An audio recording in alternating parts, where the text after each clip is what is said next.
سلام دوستان عزیز، نشر نوبتی برنامه ترانسفر در عمل را در اوج کارهای رفزنه تابستانه ترانسفری منظورتان می‌گردانیم و نخست از تقدیر ترانسفرهای تاجیکانه در تیم‌های برون مرزی میگوییم. نخست گپ همین که بعد مدینه فاضل و به نظرم نیسا عبدالله و چون فوتبال بازیکن‌های تیم ملی بانوان تاجیکستان دومین فوتبال بازیکن‌های تاجیک گردید که به تیم بیرون از کشور رفت. نیسا تا آخر موسم با دسته بخارا قرارداد به امضا رسانید و اگر به مثل بازیگران دیگری ما اگر به بروقتی برنگردد زوری بد می شود.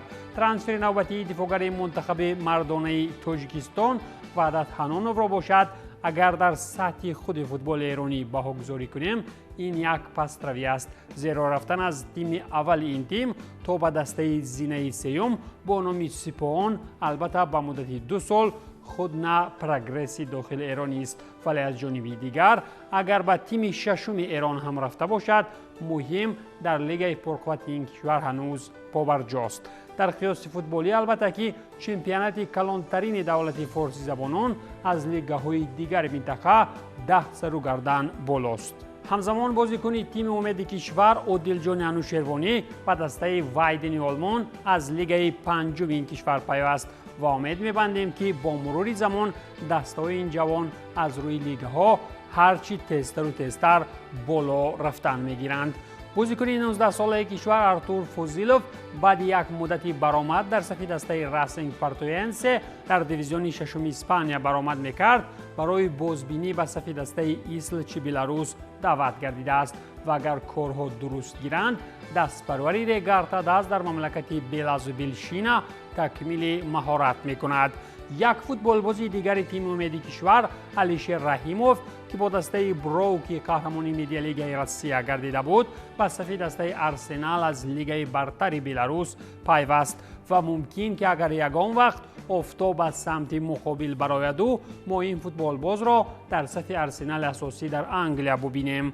بازیگر یک زمان تعریفیمان با نام خسرو طاهیروف که در شختیار از روی نقشه ها باید به فتح قلعه اروپایی سر میکرد اخیراً خپ و دم به اتراو قزاقستان برگشت. مدت اجاره خسرو اگر تا 31 دکبر سال 24 هم باشد ولی به نظرم برای تماشای بازی از کنار میدان اوکراینی ها به او دیگر احتیاج پیدا نمی کنند. اکنون سخن آسری ترانسفرهای آرمانی بازیگران تاجیک در خارجه که انجام شدند، اول اطراف بازیگران نو رفتگی گرندهای فوتبال وطنی میگویم. اول سخن این است که بعد انجام قرارداد دو لیگنران استقلال از بوسنیا و خرواتیا دنیس بیگانویچ و ایوان نواسیلتس دست را ترک کردند. از گروه آدمان نو آمدگی در استقلال باشد یکیش دفاعگر از بلاروس پاول نازارنکو می باشد که دوشنبگی ها با این دست پروری 29 ساله دیناموی مینسک شرطنامه همکاری امضا نمودند. همزمان رسما معلوم شد که استقلال همچنین دفاعگر از مقدونیه شمالی دارکو ایلیسکی را به هیاتش شامل کرد.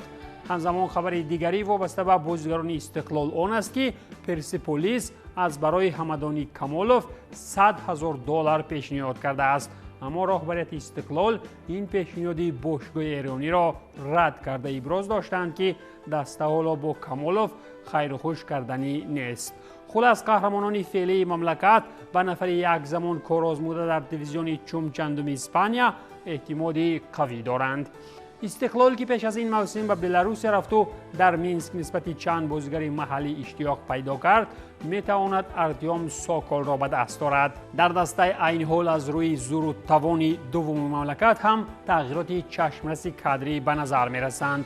اول البته که آمدن سرمربی نو از اسپانیا با نام ارناندس به شهر کلوب همگی را به وجد آورد. رهبر این دسته غیرتعلی میرحمدوف باشد با فعل مربی عوضکنیش کیمکای لقب ابراموویچ را گرفته است. البته خوب اگر این مربی در قیاس با آن بازیگر برزیلی غیر از یک رقصی تاجیکی باز یگان کاری دیگری فوتبالی را تواند عالم گلستان می شود. اگر نه غیرت به نظرم آوردن مربی دیگری نو را هم در نقشه دارد. در آمده گپ متخصص ایرانی مسعود نظرزاده هرچند وقتی رو برای موقتیش نتیجه هم نشان داده باشد، در کلوب کلاً فراموش کردند که این ایرانی اجازتنامه مربیگی پرا دارد. با آمدن مربی اسپانی و ترسانیدن دیگران بر روشن همچنین بازیگر 24 ساله سربیایی کریستیان موچیچ آمد.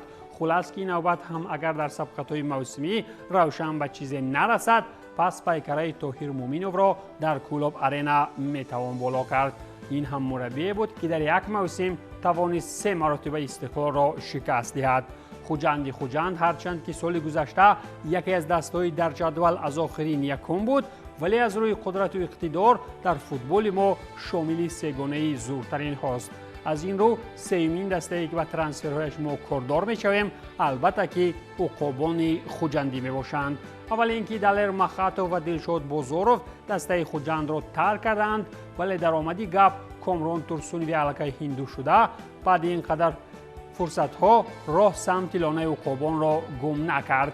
یک نفر دیگری که از خوجند رفته بود عزیز بک دالیو می باشد. این بازیگر به صفی دسته بلخچی پیوست. به صفی خوجند باشد همچنین نازنین باباجانو و صفی روشن آمد.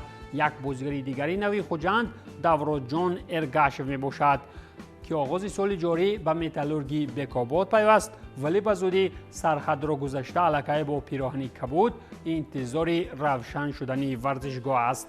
بازیگر دیگری بازگشته به صفی خوجند دیان تومباسی سربیستانی است که باید به گفت ستاد مربیان رستم خوجایف به خوجندی ها سخت کمک کند. با ادامه سخن سری دسته پولدارترین ها در وطن از گذرگاه فخرآباد به سمت مرکزی ختلان می رویم، زیرا حتما درباره سوداکاری های تیم وخش هم گفتن در کار است. اولی گپ از دسته محسن محمدیف آن است که وخش با 5 فوتبالباز خود خیر خوش می کند. اینها هم فردوس علی نظرов، خوشوقت میروف، مختار جان ارتیقوف، روزی محمد عبدالرحمانov و خیرالدین تورخانov می باشند. بر زمین حسین نورمتوف به صفی دسته وخش برمیگردد. یک ترانسفر دیگر دسته وخش آوازدار این آوردن علیشیر شکوروف از دیناموی تیفلیس است. مهلت اجاره بازیگری که در تیفلیس فوتبال را فقط از کنار میدان تماشا میکرد 6 ماه می باشد. فوتبالباز دیگری دسته کوکتاش صابرجان خولمتوف است که با یک سراسیمگی و خرسندی از دسته کوکتاشی در حال زار قرار داشته گریزان شد، در بررسی دسته وخش قرار گرفت و با این تیم شرطنامه امضا کرده است. همزمان دسته وخش اوید آمدن محمد جان نسکوف از روشنی کلوب و نوردین همراهقلوب از حاصلات رسما اعلان نموده است. همزمان دسته حاصلات فرخار هم اوید رفتن عبدالخلیل بارانوف و سید مختار عظیموف رسما اعلان نموده. عبدالخلیل بارانوف و دسته ارتش و سید مختار عظیموف به ریگارتاداز به اجاره رفتند. در صفی دسته ریگارتاداز باشد تغییرات کادری آن است که این تیم اوید رفتن شهرت المرادوف، حکمت الله رسولوف و الچیبک رشیدبکوف اعلان کرد. 2 نفر آخرین اگرچه برای دسته آنقدر مهم نبودند، شهرت المرادوف باشد با دریافت ویزای کشور امریکا دوان به آن سمت اقیانوس روان است.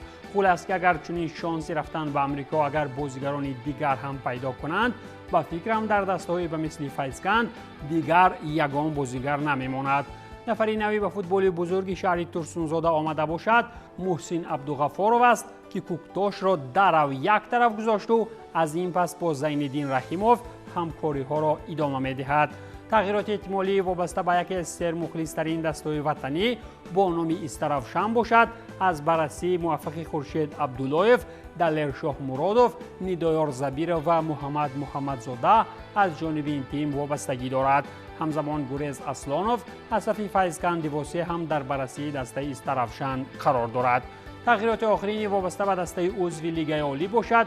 این طریق اجاره گزارش انجام دادنی دروازه‌بان دسته پنجشیر محمد عبداللهادوف به صفی دسته برخچی است. در لیگ یکم باشد دسته سرزم همکاری ها را با پرویز باقی آخونوف ادامه می‌دهد. همزمان دسته از روی سرپرست معروف سردار با ظفر بهرالزاده همکاری ها را به راه می‌ماند. همزمان سابق بازیگر لوکوموتیو پامیر شهرام نظرov و دسته پرواز قرارداد به امضا رسانید. این بود پایان برنامه ترانسفر در عمل. تنسیت و پولدار باشید.